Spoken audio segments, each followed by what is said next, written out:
Hi. So, hi Gail. Hello. Where have you just come from? Oh, well, I'm in the Mechanics Institute in central Manchester, and there's a People's Assembly running right now that's looking at how we might respond together to the various crises that we're facing. So, okay, Citizens Assembly. What is a Citizens Assembly?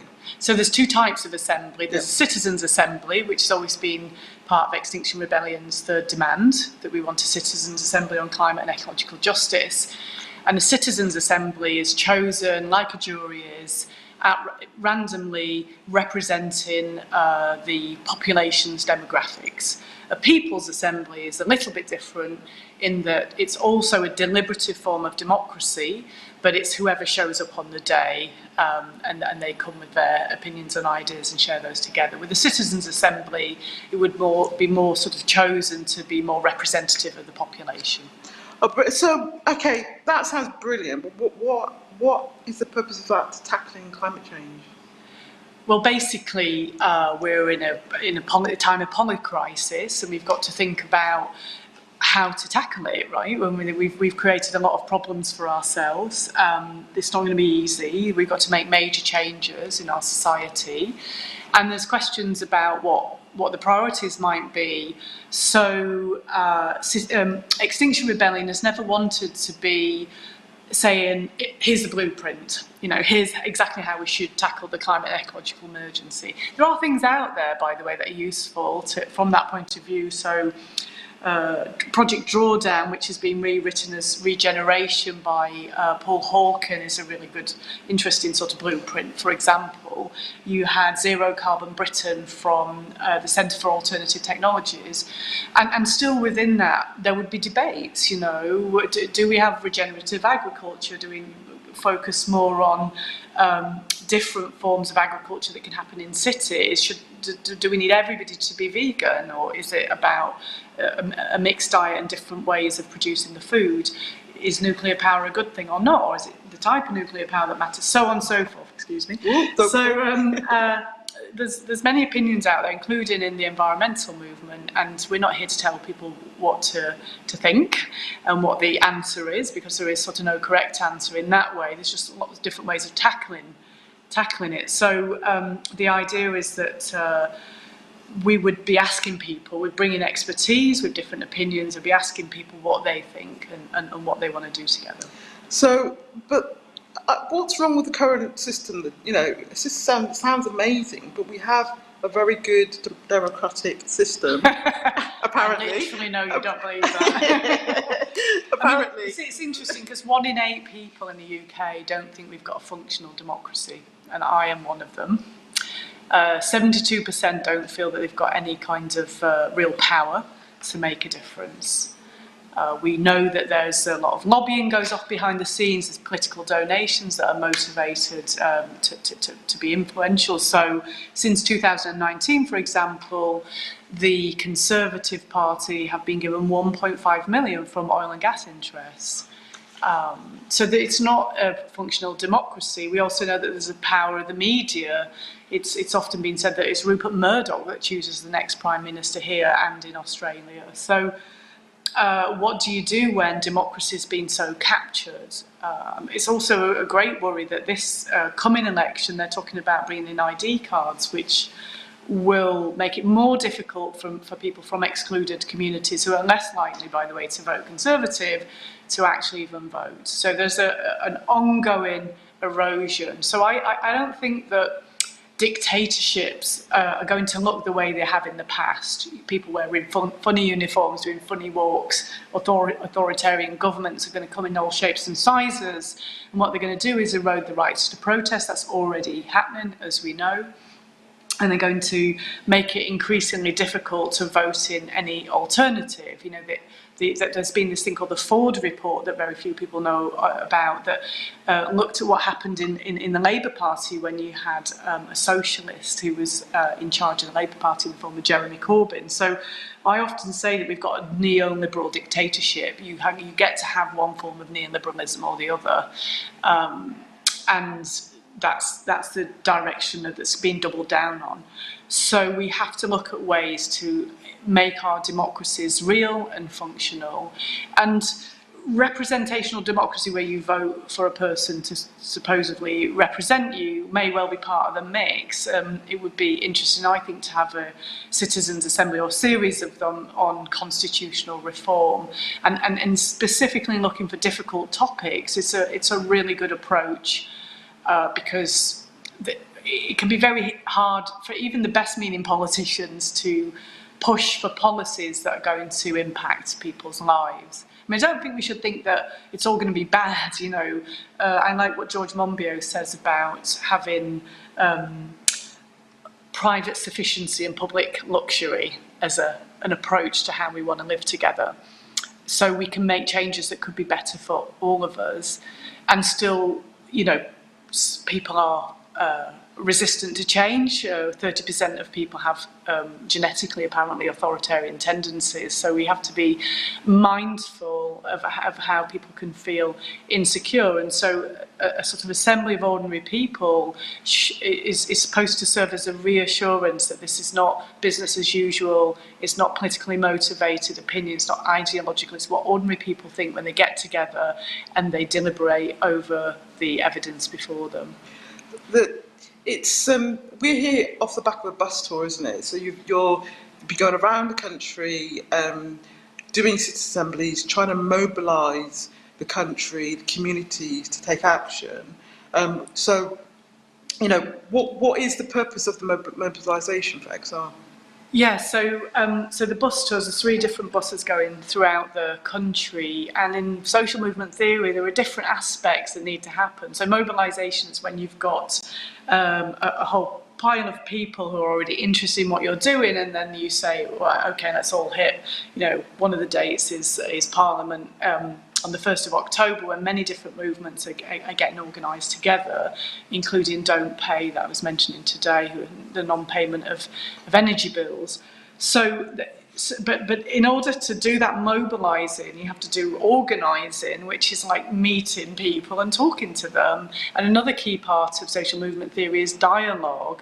And what the mainstream and more tabloid media are trying to do is present environmental activists as the villains, because we use the tools of civil disobedience in calling for change. And the reason we do that is because if you just stand there waving a banner, writing to your MP, nothing changes. If you do things that are disruptive, it does. Of course, that impacts ordinary people's lives sometimes, and that can be used to try and make us into demons. It doesn't work that well, actually. I mean, people often are more supportive than you think, and certainly supportive of the ideas that Extinction Rebellion are bringing forwards, even if they say we don't really like your methods. So what the Changes Now tour has been finding is that when they talk to ordinary people, there are quite a few people in Manchester yesterday who hadn't heard of Extinction Rebellion, some of the new students that are around, so it's important that we're there to say we're here, and to those are people who are waiting for something like Extinction Rebellion. And then there are people that have been given a sort of negative impression of us, and when they've hung out with us, talked to us, I'll give you 2 examples. There's somebody who's driving one of the buses he came out just to volunteer with us, didn't really know us, and said, wow, you people are amazing to hang out with, so different to how you're being portrayed. And then last night we came across some guys outside where we were having our meal, who were having some drinks, and they were in the oil and gas sector. And again, saying, we know why you're doing what you're doing. They just say, oh, please don't disrupt our vans, but they're on a pathway towards net zero themselves, because you have to remember that we're being set up against each other. And the reality is that we're human beings, we care about the future, and unless we're made to not care.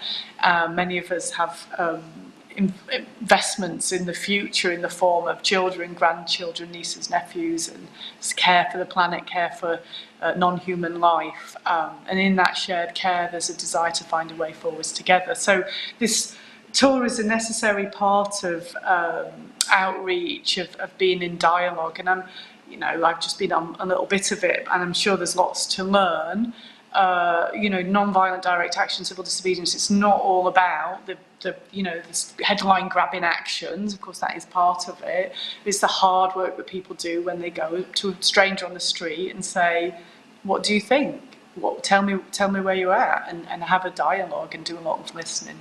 Just before you go, I know you're dashing off to probably the next leg of the bus, but just two things I want you to touch on before you go is like, how is it, you said we're pitting each other against each other, like, that's like the cost of living, isn't it? Like that aspect of our society. Well, that's what the mechanism of scapegoating is a very powerful thing to use, because human beings have got this innate tendency to identify with their group, and actually are willing to die for their group, because that was what kept human beings are a very cooperative species, and we need each other in order to survive. So the groups will take care of each other and actually willing to go that far and die for each other. Now, you can weaponize that and set different groups against each other, and obviously the algorithms in social media can do that in their desire to create clickbait and advertising revenue. And human beings also have a natural tendency to cooperate and to empathise, and don't have to be set up against each other. They may be a little wary of anybody who's different in any way, but have also a tendency to be sort of curious and quite playful. And so there are ways in which we want to create spaces to bring out that more human tendency of sort of empathy and playfulness and curiosity and dialogue and interest. And we see actually different nervous system states. So when people are in stress, they tend to go into what's called the sympathetic nervous system. It creates fight, flight, freeze behaviours, and that can be used to then, as a society is much more stressful, to say, oh, well, it's their fault, blame somebody else. And in a deeply unequal society, which is getting worse, people are more likely to sort of go that mechanism of scapegoating. So it's really important to keep bringing people together and having dialogue. And the reality is, with the cost of living scandal, or the cost of greed crisis, as we might better call it, the root causes are the same thing. It's an extractive, exploitative system that's sociopathic and uncaring and is anti-life. That's the project that we are all being asked to, that we're being co-opted into. Some of us get some privilege and advantage in it, and overall it's a very dehumanising system. And in these later stages of this sort of 5,000-year-old process, you could call it patriarchy, some would call it white supremacy, others would call it Wetiko. There's just different names for what we're talking about. In this late stage, it's coming to get us all, folks, in one form or another. They often talk about there's a ship going down, so people are on the top decks. So what can we do? What's the main kind of strategy for XR in the next, like, the near future and into next year? Yeah. So I mean, one thing that is this focus is this. Trying to grow the movement. Again, we had that sort of initial surge of energy, which is, common honeymoon period in the sort of 2019 April rebellion. And then there's a desire to get out there and to build the movement towards this sort of, it's become a semi-magical number, 3.5% of the population. I mean, there are questions about whether it's exactly that number, but still, obviously, you have more power when there's more people involved in something. And as the climate crisis, people become more aware of it, it's like, where can they go in service to making a better world and to calling for change? And Extinction Rebellion is a place that welcomes people. We welcome all different types of people, and we don't welcome all behaviours, we say these days, but we're welcoming all parts of ourselves, because we bring our grief and our despair as well, don't we? So the growing of the movement, and then there will be other. I think there's a big focus on April next year for another mass pressure. I mean, my personal opinion, just to share that, is that we've got no hope in hell with this current government. I'm guessing most people would understand why I'd say that. If we get a change of government, there's some better policies that will come, but there will still be a focus on an economic system that doesn't work for this planet. So at some point, we're going to have to carry on thinking about what we're doing as a social movement together. And I think it's about, personally think it's about really deep community togetherness and repairing parts of what we can repair together in the planet and amongst ourselves. How to be well and functioning as a community, as communities together. And then, to my mind, it's about not asking for change, but stopping the harm, actually stopping it. And there's different ways of doing that, but one of the things that I'm both sad about and inspired by is the anti-fracking resistance movement in this country is having to wake up again. Not that it's probably ever gone to sleep, to be fair to them, but I keep saying those anti-fracking nanas are sharpening their knitting needles right now, right? They are not going to let fracking happen in this country. We're not going to let fracking happen in this country. It's been seen off once before and it'll be seen off again. And that's, you know, that's HS2 resistance, anti-road processes. Sometimes what people do is focus on stopping the harm. And I think that's part of what needs to happen. Brilliant. And before April, we're going to be Exiles going to be assembling on the streets on the 14th of October as well. So are you carrying on the tour bus around the country?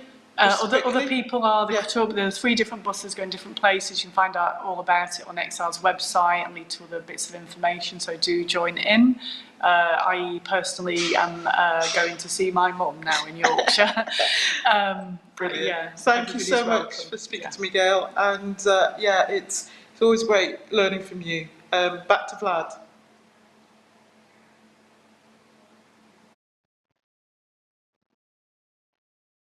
Great, ready.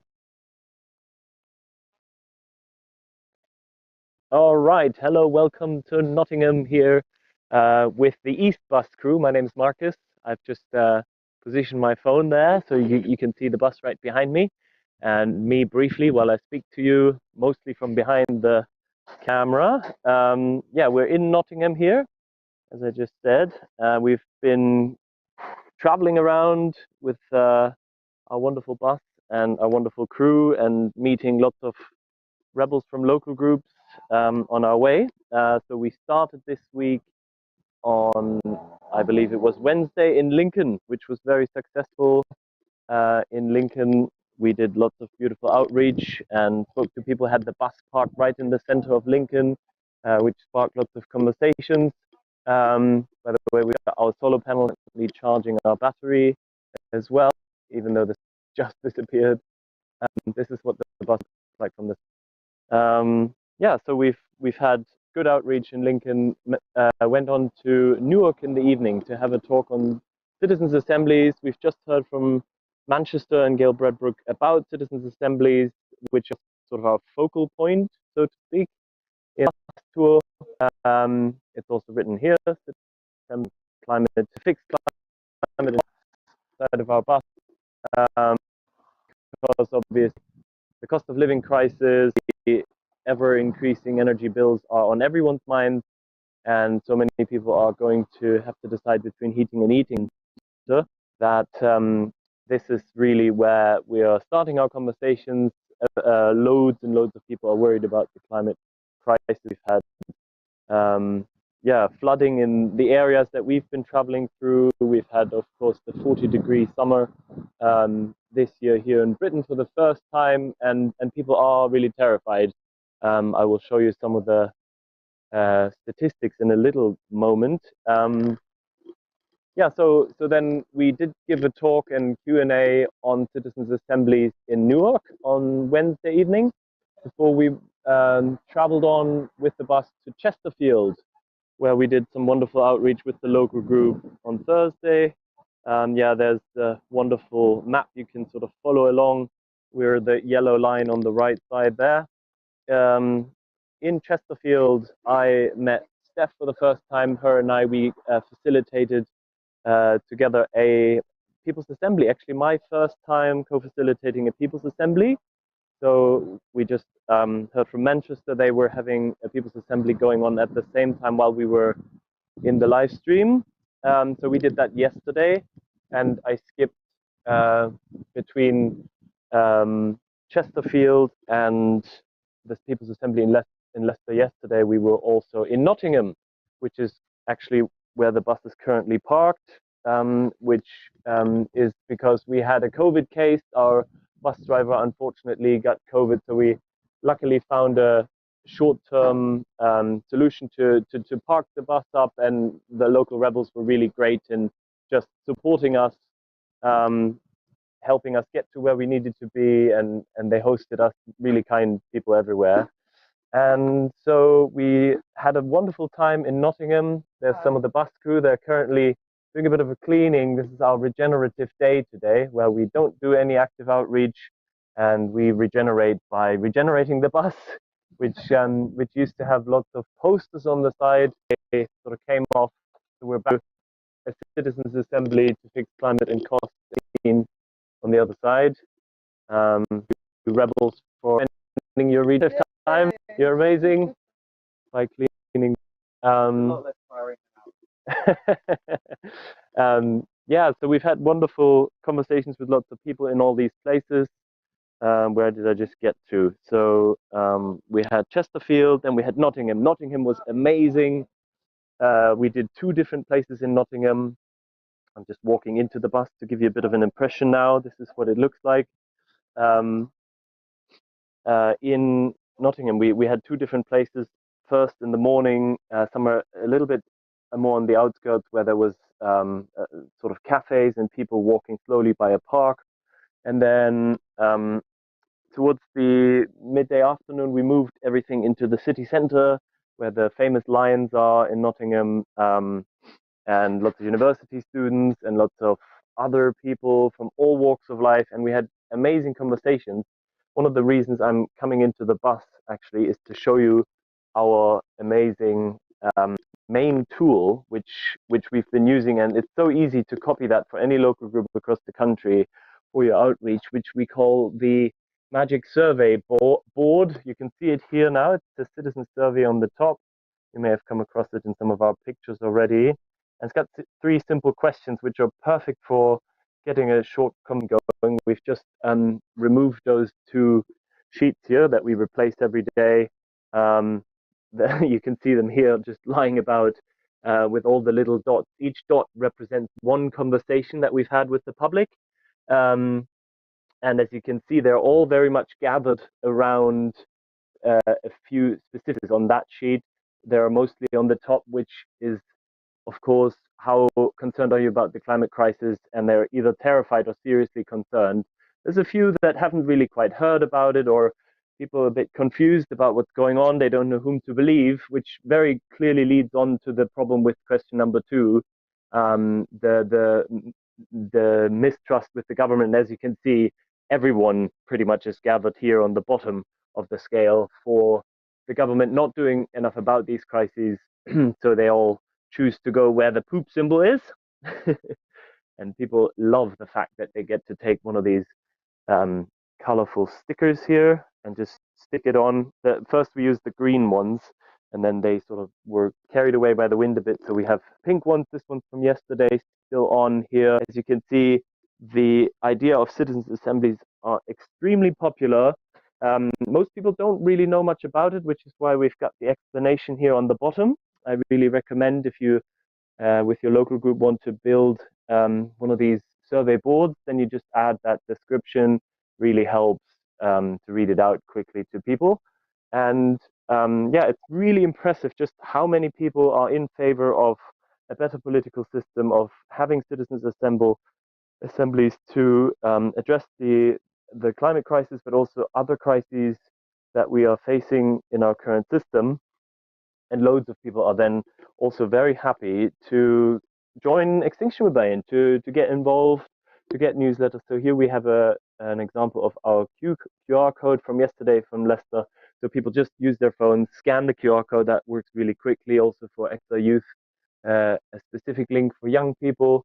And yeah, so we've been doing that a lot in all these different places, and it's been really successful. And yeah, and then yesterday we had our first People's Assembly as well, where we were sitting in Leicester in a park and spoke to the public to see what they think are meaningful ways or potential ways to get out of these crises.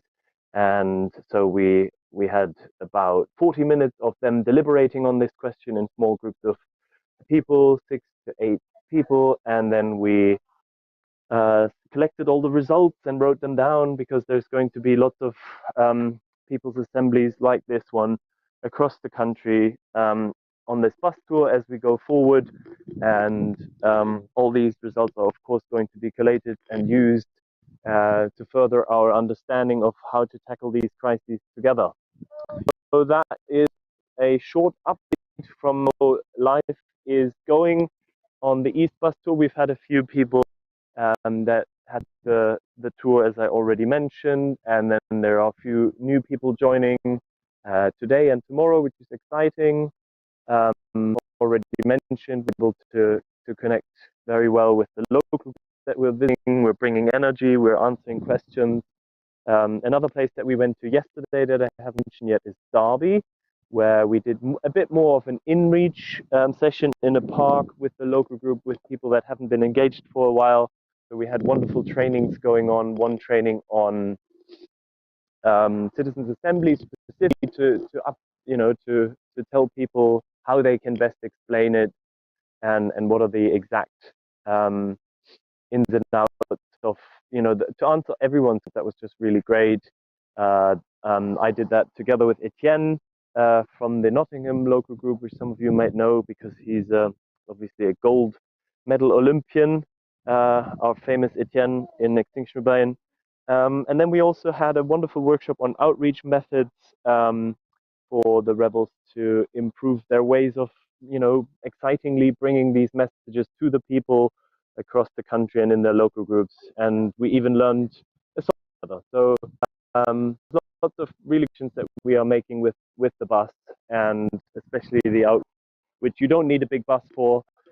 You just get one of these survey boards, as I showed you, with the 3 questions and the little stickers that the people love. So yeah, I'll leave it there for today. I hope you'll get some more great updates from other buses as you go forward. Stay tuned, check our social media channels, or even join the bus crew yourself if you have time and you can do it. Otherwise, spread the word. I'm now going to hand over back to the live stream, where we're going to see a summary video of all the exciting things that have already happened on the 3 buses as coming to the end of week 1 very soon. So thank you so much, and I'll see you all sometime soon. Thank you.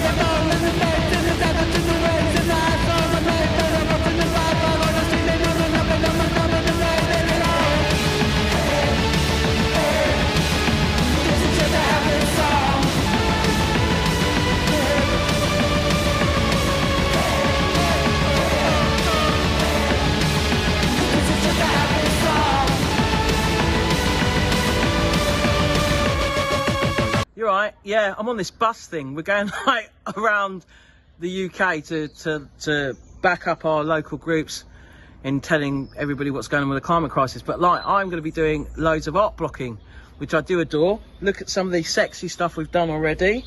And yeah, I'm just going to be bringing that out to the masses and hoping to start conversations, really.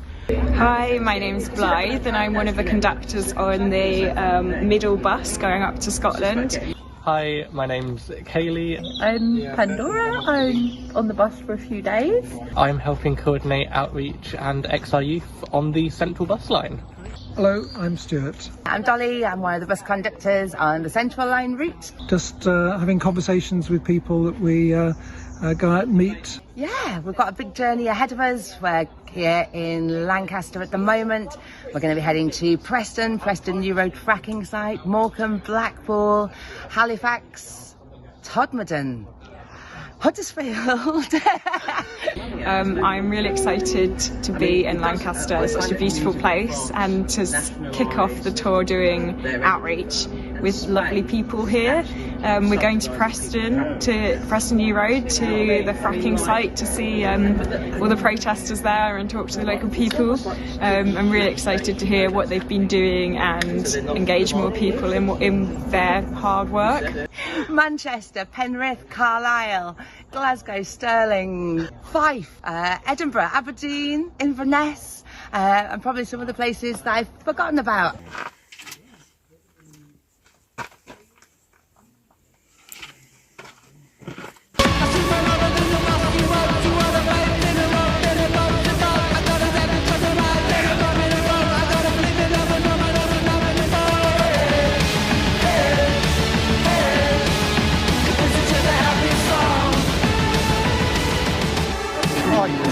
What's your name? My name's Ashley Watts and I've lived in Taunton for 25 years. Have you, Ashley? And have you come down specifically to see the Changes Now bus today? I was walking through the town and heard the samba band, which I always love. I love the sound of samba. If there's a samba band, there's something interesting and important going on. So I just followed the sound and I was told the bus was coming down. So I've stood around and looked around and held a banner and feel comfortable with the people again, because it kind of rekindles stuff that I left behind when I moved from Reading about 20 odd years ago. How do you feel about the climate and ecological emergency? Are you concerned about it? I'm very concerned about the environment and the apathy on the part of just everybody really, people in general, the government in particular. Everybody puts it on the table at international conferences, but afterwards it just gets fallen by the wayside and brushed aside because the cost of living is more important. Other issues are more important and they take the main stage. So it's really important that groups like this stand up and do their stuff and keep things in people's faces, so people are still asking questions, especially kids. Yeah. Have you any children and grandchildren of yourself? Yeah, I've got three daughters. One of them is quite a very predominant activist within BLM and XR in Taunton. She's about to say she can't get here today. And I've got grandchildren, and so yeah, it's very important. I've got a lot of friends, got kids, talk about stuff. So you can see the connection between social justice and racial inequalities and the climate crisis altogether, yeah? Gender inequality, racial inequality, all sorts of other inequalities, and a system that has been predominantly geared towards educated people. This is so good. And not actually listening to people on the ground. Hi, we're here in Lincoln today, in the High Street, I believe, where we have been speaking to loads of people, very successful, I feel like. We've had some drumming, we've had people coming and doing our survey, which I really like. We got lots of dots at the terrified about the climate, government's not doing anywhere near enough about it, and there you can see lots of people really in favor of citizens' assemblies. We explained how they work, and we've invited them to come to New York tonight, where we're going to have a talk about citizens' assemblies and to our People's Assembly in Lincolnshire. So spirits are high, everyone's excited, it's a good start to the tour. Hooray! Here we are at Exeter University and all the Exeter rebels coming out of the bus. So here we are in Teignmouth in Devon. This is the West Bus, Westie, and we got tons of great rebels from the local group. We're just setting up the sound stage. I don't know who's going to be performing for us today, but we've taken over the local square. We've got art blocking tents, we've got solar panel working finally so we can charge stuff. Here's one of our new crew members setting up the board. We've had a few customers already so far. Oh look, no one thinks the government's doing a good job in Teignmouth so far. We were surprised to have 3 whole people one day. That's the most that have said the government are doing a bang-up job. That was in Bournemouth, where I live. People are weird. And yeah, really good energy, lovely sunshine. We're right by the sea, so nice salty sea air. Everything's looking good. The crew's happy. The bus is running well. And now we've got the solar panel. We're much more eco-friendly. We charge all of our devices and the PA and everything else like that with the solar panel. So this is it. This is the bus tour. Day 3, West Route. Big love, rebels.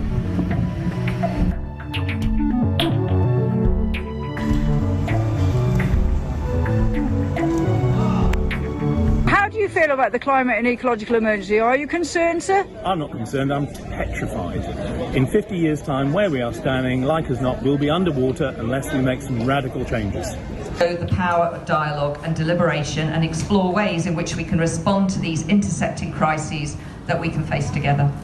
Yeah, so as Extinction Rebellion, we aim to act in the best interests of all the future generations, and we invite you all in today's discussion to think not just about what you need to change today or this winter, as critical as that is, but also how we can leave a better legacy for our grandchildren and our grandchildren's grandchildren. What's your name? Hello, my name's Neil. Hello, Neil. We're in Taunton at the moment. Are you involved with Extinction Rebellion at all? Yeah, I'm involved, newly involved this year, basically, and I think it's absolutely crucial, and they're going to bring great benefit to the country and the world, I'm sure. Are you concerned about the climate and ecological emergency then? Absolutely.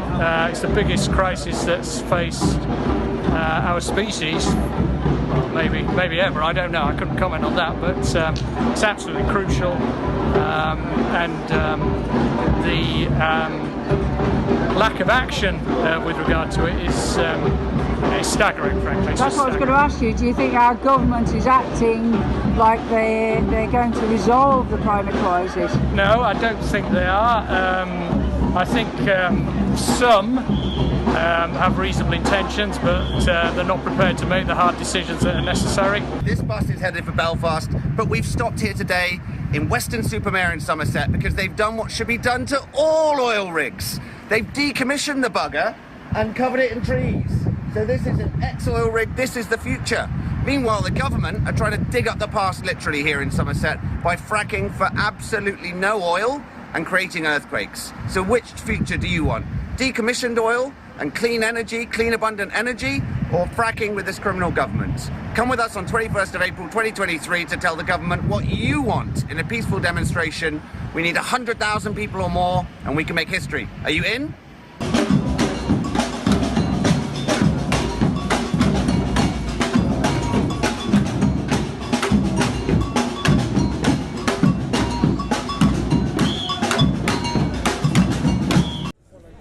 Hello, we're here today in Nottingham, where we've got our wonderful stall, our block printing, and I'm speaking to Sally Longford. Sally, who's with the council. Yeah, I'm councillor for Nottingham City Council, and I'm responsible for energy, environment and waste in the city. Thank you so much, Sally, for coming to join us with Extinction Rebellion here in Nottingham today.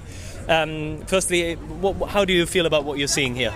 I think it's great. You've got lots of people around the stall, and it's fantastic to see people engaging with the whole idea of a citizens' assembly and getting involved. Hopefully you'll get plenty of new members. Fantastic. I really appreciate your support. Citizens' assemblies you've touched on, that is indeed what we're talking to people about. How do you feel about citizens' assemblies? I think it's a really important way of engaging with people who might not actually normally take an interest in the climate crisis, and is obviously a means of spreading the word and getting real education and knowledge into people so that they understand the issues, and then they can make sensible decisions about their lives and how the country and communities should operate in the future. Wonderful. Have you got personal experience about citizens' assemblies? Have you engaged with any? We haven't got a citizens' assembly in Nottingham, unfortunately. I have worked with various organisations to help try and get one off the ground. We have had recently a youth climate assembly which met and actually spoke to me this week about their manifesto, and I'm hoping that we can work more regularly with them. They're really committed young people, and obviously they're very anxious about the environmental situation and want to make a difference. So they're the sort of people I want to be working with. Fantastic. And that citizens' assembly with the youth, is that also based around climate or environmental topics? Absolutely. It's all about the climate issues, and they put a manifesto to us, ask us to take action on various themes, including improving cycling facilities and tackling food waste and all sorts of other things, and I'm very much on board with all of that. And as I said to them, we're singing from the same hymn sheet, really. That is so great. I'm really pleased to hear that you as a councillor are already, supporting citizens' assemblies and more participatory democracy in the region and hopefully beyond. I really hope that goes ahead with the youth-led assembly, and that the young people get a chance to speak. I think that's so important. It's really great that we get to be here today in Nottingham and get to have so many conversations, because as you say, it is really empowering. A lot of people are really terrified, as our survey says, about the climate crisis, and they feel powerless themselves, and we tell them, look, there are things that you can do. Everybody has a lot of power, and so that's really great. Would you like to, anything else? I work closely with Extinction Rebellion in Nottingham, and I'm keen to support everything that you do. We have a very good relationship because we are working very hard towards being the first carbon neutral city in the country. So I have heard of that, and I'm very, very happy to hear that. So thank you so much, Sally, for speaking to us today, and all the best. Thank you. Thank you. Here we are with West Bus in Bristol. We got Arts Rebels in. They're making the skin waterproof because we're about to go to Wales. We land in Wales on Tuesday. So this beautiful screen printed skin is being made waterproof by our wonderful arts factory Rebels. We're just talking about getting some Welsh language on the bus, and how we're gonna keep the skin looking as fabulous as it has. Real head turner, old West Bus, and it's been very good to us. So we've got a few extra screen prints here, and we're just looking at zhuzhing it up a little bit, running repairs, but the thing's running well, the crew's strong. Currently doing a People's Assembly in Bristol. Hello here today in Derby. My name is Marcus, and I'm here with Dorian and Noah, which is really exciting. You've just wandered over? Yeah, we heard about it and just decided we'd pop in and have a look. What's Fantastic. going on? You're very welcome here. We've got wonderful weather, we've got people, conversations, we've got block printing going on, lots happening here. And I believe you've just done a short survey, is that correct? Yes, all of us, right? You've done it as well. Yeah. And how did you feel with the survey? Did you like the dots? Yeah, it was good. It was very, very simple, a straight 3-step process on the main points. Fantastic. Is there anything that you learned in the process?